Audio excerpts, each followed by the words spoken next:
सभी का स्वागत है हमारे YouTube चैनल रहस्य भक्ताई के।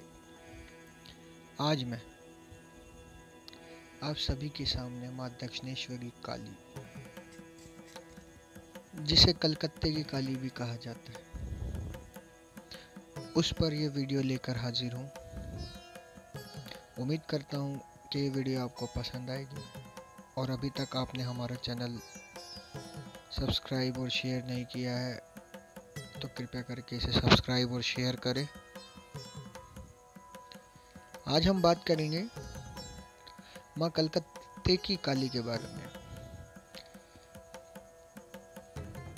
सबसे पहले मैं आपको बताना चाहूँगा,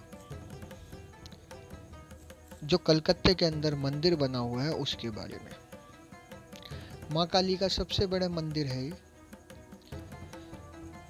यह मंदिर हुगली नदी के किनारे मठ के पास स्थित है। यह मंदिर 51 शक्तिपीठों में से एक कहा जाता है। बताया जाता है इस स्थान पर माता सती के दाएं पैर की 4 उंगलियां गिरी थी।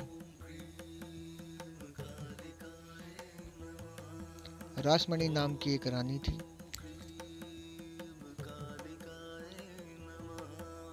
जो माँ काली की पूजा व आराधना में मग्न रहती थी।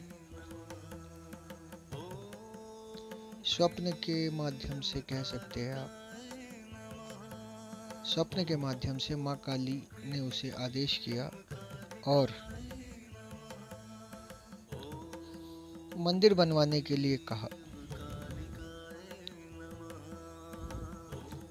माँ के आदेश पर रानी रासमणि ने मंदिर का निर्माण शुरू करवाया,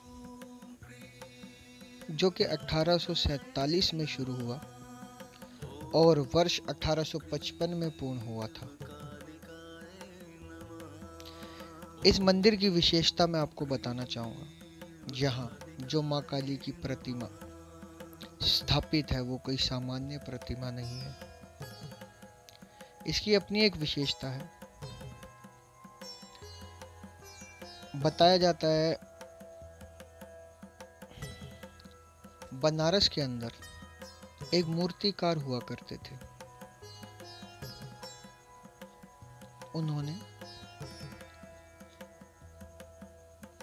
माँ काली की 3 ऐसी मूर्तियों का निर्माण किया था अपनी कलाकारी से, जो कि आज भी अपने आप में करिश्माई मूर्तियां हैं और चमत्कार से भरपूर है। लेकिन उस मूर्तिकार ने जब इन 3 प्रतिमाओं का निर्माण किया था, उस समय काफी लोग उन्हें खरीदना चाहते थे, परंतु उस मूर्तिकार ने उन्हें बेचने से मना कर दिया था। उसने कहा था कि ये मूर्तियां जिसके साथ खुद चल देंगी उसी की हो जाएंगी। वे 3 मूर्तियां कौन सी है, उनमें से कितनी मूर्तियां कहाँ स्थापित है, फिर कभी अपनी आने वाली वीडियो में जरूर बताऊंगा।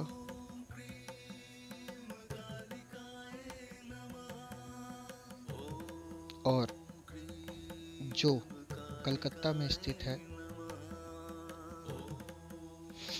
दक्षिणेश्वरी काली की मूर्ति, इसके अलावा 2 मूर्तियां कहाँ स्थित है, फिर कभी मन हुआ तो जरूर बताऊंगा।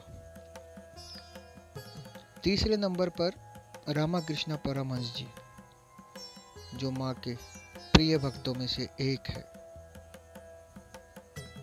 वो उस मूर्तिकार के पास गए थे और उन्होंने माँ को नमस्कार करके अपने साथ आने का आग्रह किया था। वहां से वो मूर्ति खुद चलकर उनके पीछे पीछे आई थी।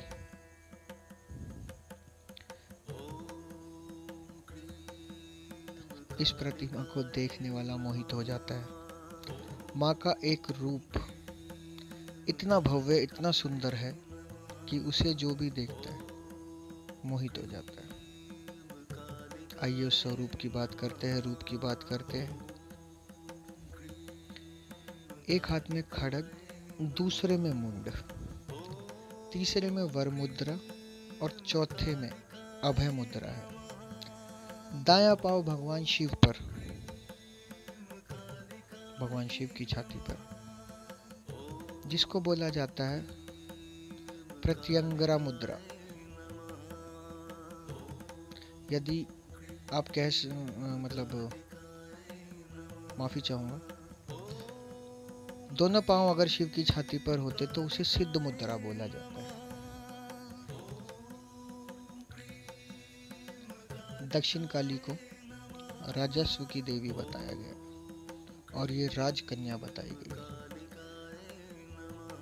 आइए बात करते हैं माँ के स्वरूप के बारे में, जिसमें कि खड्ग, मुंड, वर मुद्रा, अभय मुद्रा के बारे में मैं आप सभी को बताऊंगा।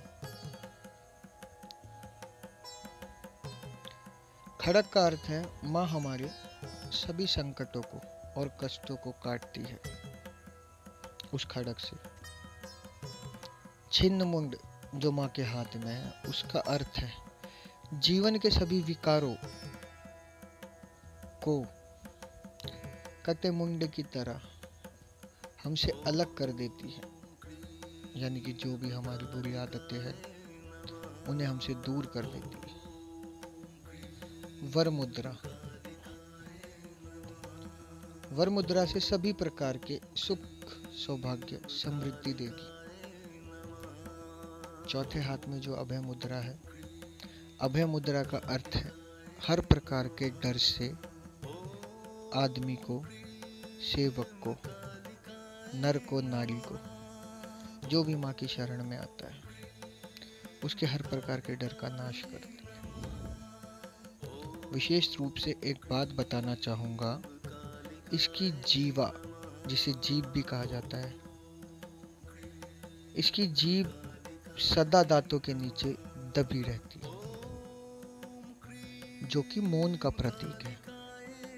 ज्यादा ना बोले, उस चीज को वो दर्शाती है। यहीं इसी के साथ अपनी इस जानकारी का समापन करना चाहूँगा। यह ज्ञानपूर्वक जानकारी आपको कैसी लगी कृपया कमेंट में ज़रूर बताएं। उम्मीद करता हूँ आपको यह वीडियो पसंद आई होगी। यही मैं अपनी वाणी को विराम दूंगा। जय माँ काली, जय माँ भगवती भवतारिणी माँ काली आपका कल्याण करे।